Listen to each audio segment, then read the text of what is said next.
ustedes. Proclamación del Santo Evangelio según San Mateo.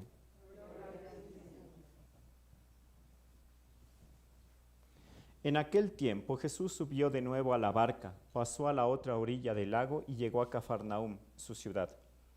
En esto trajeron a donde él estaba a un paralítico postrado en una camilla. Viendo Jesús la fe de aquellos hombres, le dijo al paralítico: «Ten confianza, hijo, se te perdonan tus pecados». Al oír esto, algunos escribas pensaron: «Este hombre está blasfemando». Pero Jesús, conociendo sus pensamientos, les dijo: ¿por qué piensan mal en sus corazones? ¿Qué es más fácil decir: ¿se te perdonan tus pecados? O decir: levántate y anda. Pues para que sepan que el Hijo del Hombre tiene poder en la tierra para perdonar los pecados, le dijo al paralítico: levántate, toma tu camilla y vete a tu casa. Él se levantó y se fue a su casa. Al ver esto, la gente se llenó de temor y glorificó a Dios, que había dado tanto poder a los hombres. Palabra del Señor. ¿Pueden tomar asiento? Solo voy a hacer una mención, la verdad, del Evangelio. Dentro de la iglesia, que están los 7 sacramentos, se utilizan signos visibles. Por ejemplo, en el bautizo se utiliza el agua, dentro de la Santa Misa, en la primera comunión se utiliza el pan, se utiliza el vino, etc. ¿Bien? A esto se le llama la materia, y es para que nosotros veamos, porque vivimos en un mundo donde sobre todo vivimos en 2 dimensiones, espacio y tiempo, y necesitamos ver, tocar, y es por ello que se utilizan elementos materiales, pero que significan realmente lo que está pasando en la vida espiritual. Cuando el sacerdote dice: yo te perdono tus pecados, si es que nosotros rompiéramos el velo de lo que está pasando, contemplaríamos la maravilla del acto espiritual que está sucediendo, y es maravilloso. ¿Bien? Entonces, lo que significan todos los sacramentos, lo que nosotros estamos viendo, es solamente como un velo, como una sombra, un velo a través del cual nosotros podemos más o menos ver lo que pasa a nivel espiritual, ¿no? ¿Qué es lo que pasa en el Evangelio? ¿Qué es más fácil decir? Toma tu camilla y vete a tu casa, o levántate y anda, ¿no? O tus pecados te son perdonados. Y Jesús nos demuestra cómo la grandeza del sacramento se realiza también dentro de la vida espiritual. Bueno, esto solo como nota del Evangelio. Vamos ahora sí a lo que les quería platicar en este día. Hay un poema que es muy bonito. Ahora que fue el Día del Papá, lo recordé, porque en el colegio siempre está, ¿no? Para el Día de la Mamá hay que aprenderse el poema para la mamá. Ya iba con el poema para la mamá. Y para el papá recuerdo que había escuchado, ya más grande, un poema muy bonito, del cual lo tengo que buscar, lo tengo que googlear. Si alguno después lo encuentra, me dice. Dice el poema, ¿no?, acerca de, es un papá que está hablando, y a un cierto momento le dice: es de que mujer, está hablando con su esposa y le dice: mujer, es de que eso es trampa, es como si fuera trampa, porque el amor de una madre es como el brillo del sol, que aunque la luna está presente, el sol la eclipsa. ¿Bien?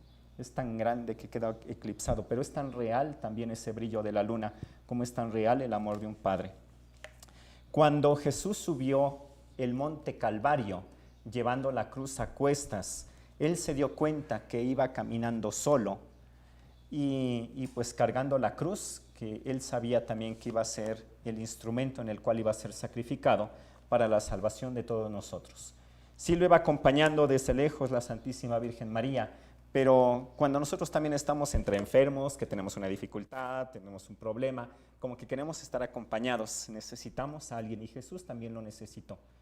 Y justamente subiendo en el monte, hasta que llegó al monte Calvario para ser crucificado, como que experimentó de una manera particular que él estaba solo. Y es por ello que en la cruz da este grito desde lo más profundo. Él sabía que Dios no lo había abandonado, pero lo sintió. Dios mío, ¿por qué me has abandonado? Este es el primer Vía Crucis de la historia, pero en realidad esta situación ya había pasado antes.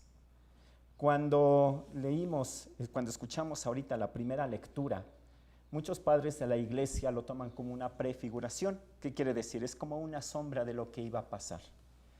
Iba un papá al cual Dios le había pedido que le sacrificara a su hijo. Era una práctica de los pueblos paganos. O sea, no era algo así como extraordinario de qué me estás pidiendo, no. Abraham sabía lo que le estaba pidiendo Dios. Y entonces él tomó a su hijo y dice la Sagrada Escritura, un pedacito, que tal vez nosotros lo podemos pasar como desapercibido, pero dice así: les dijo entonces a los criados, quédense aquí, porque yo iré con el muchacho para adorar a Dios, y después regresaremos. Abraham, etcétera, etcétera, y dice después, y siguieron caminando juntos. Cuando nosotros vamos en medio de las dificultades, Isaac, ¿qué fue lo que pasó? Para entenderlo, cuando Dios le pide el sacrificio, el papá se le parte el alma y comienzan a caminar, y a un cierto momento, porque llevaban a los criados y al burrito que llevaba tantas cosas, dice aquí, a partir de aquí yo subo solo con mi hijo, vamos a ir caminando solo nosotros. Y entonces Abraham carga todas las cosas, el pedernal con el que iba a hacer el sacrificio, el fuego, etcétera, y la leña. ¿Qué vamos a hacer? Y entonces le dijo a Isaac, Isaac, voltéate. Isaac se volteó y le cargó como en una mochila, ¿bien?, la gavilla de madera con la que él iba a ser sacrificado, y se la amarró. Y comenzaron a subir el monte. Y esto representa, por eso digo que es como una figura antigua, de cómo Jesús también subió el monte Calvario con el madero con el cual iba a ser sacrificado. E Isaac no lo sabe, él no lo sabe.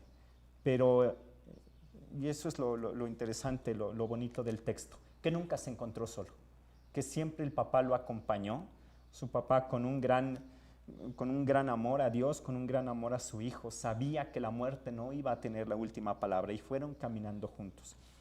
A mí me gusta este texto porque creo que representa muy bien muchas veces nuestra vida, en la que en medio de las dificultades nos podríamos sentir solos. Pero así como Abraham estuvo acompañando a Isaac para el sacrificio, así también Dios nos va a seguir acompañando, como Dios acompañó a Jesús cuando iba subiendo para el monte Calvario. Y dice la Sagrada Escritura que iban caminando los dos juntos, nunca se encontró solo.